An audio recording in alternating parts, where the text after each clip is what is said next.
Hello అండి. అందరూ ఎలా ఉన్నారు? నేను మీషోలో నుంచి ఇవాళ ఏం ఆర్డర్ పెట్టానో ఇప్పుడు ఓపెన్ చేసి చూద్దాం రండి. నేను మీషోలో నుంచి ఇప్పుడు బాగా వైరల్ అవుతున్న nighty with matching dupatta order పెట్టానండి.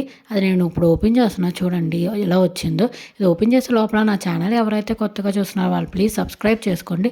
చూడండి సేమ్ పిక్ లానే వచ్చిందండి. ప్యూర్ కాటన్ నైటీ అండి. దుపట్టా కూడా ప్యూర్ కాటనే అండి. మనకి ఇప్పుడు బాగా ట్రెండింగ్‌లో ఉంది కదా ఇది. సో, అది తెప్పించానండి. ఈ ఫుల్ వీడియో కోసం నేను కింద ఫుల్ వీడియో ట్యాగ్ చేశానండి. ప్లీజ్ చెక్ చేసేయండి. ఆ ఫుల్ వీడియోలో నేను మొత్తం క్లారిటీగా, డీటెయిల్‌గా ఎక్స్‌ప్లెయిన్ చేశానండి. ఈ నైటీ గురించి అండ్ దుపట్టా గురించి. ఈ సెట్ అయితే చాలా బాగుందండి. ఎవ్వరు మిస్ చేసుకోవద్దు. ఈ సమ్మర్‌లో ది బెస్ట్ నైట్ సెట్ అండి ఇది. ఈ నైటీ లింక్ కోసం నేను డిస్క్రిప్షన్‌లో లింక్ ఇస్తాను చెక్ చేయండి. ఆర్ కమెంట్ సెక్షన్‌లో లింక్ పిన్ చేస్తా చెక్ చేయండి. ఒకవేళ ఓపెన్ అవ్వకపోతే ఫుల్ వీడియోలో లింక్ పెట్టానండి. అక్కడైనా ఎళ్లి చెక్ చేయండి. Please like, share and subscribe.